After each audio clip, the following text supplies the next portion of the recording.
Jack విషయానికి వచ్చేసరికల్లా కొంచెం కమర్షియల్గా ట్రై చేసినట్టు అనిపించింది. అంటే మీరు ఫస్ట్ టైం మాకు సర్ప్రైజింగ్గా మీ ఫైట్స్ అనిపించాయి. అంటే ఒక సీరియస్ ఫైట్ మోడ్లో కనిపించారు. ఒక యాక్షన్ హీరో లాగా ఒక పంచ్ డైలాగ్తో మొదలెట్టింది ఫైట్.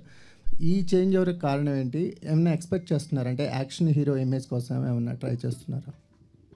అదేం లేదండి. అంటే దిస్ స్టోరీ డిమాండ్స్ దిస్ కాబట్టి ఇది నాకు భాస్కర్ గారు ఫస్ట్ డే కథ చెప్పినప్పుడు ఇది ఒక యాక్షన్ డ్రామా, యాక్షన్ కామెడీ స్పేస్లో ఉంటుంది సినిమా అని చెప్పారు. సో ఆబ్వియస్లీ ఆయన డిజైన్ చేసుకున్న క్యారెక్టర్కి ఏమేం చేయాలో అవి నేను చేశాను అంతే. దానివల్ల నేను ఇప్పుడు యాక్షన్ హీరోలాగా అయిపోవాలనో లేకపోతే అదే ఆ ప్రయత్నం ఏం లేదండి. అండ్ వస్తే డెఫినెట్గా మేక్ ఓవర్ అంటున్నారా? అది తెలియదు సార్, అంత ప్లాన్ వేయలేను నేను. అది వెళ్తూ వెళ్తూ ఎలాంటి కథలు వస్తాయి ఏంటనే దాన్ని బట్టి తెలిసి. But obviously okay kind of film చేస్తూ ఉండలేం కదా, మూవ్ ఆన్ అవ్వాలి. But at the same time నాకు ఏంటంటే టిల్లు ఫ్రాంచైజ్ అంత పెద్ద బ్లాక్ బస్టర్ అయింది కాబట్టి దాని తర్వాత చేసే ఫిల్మ్ నుంచి కూడా ఎంతో కాస్త హ్యూమర్ ఎక్స్పెక్ట్ చేస్తారు నా దగ్గర నుంచి.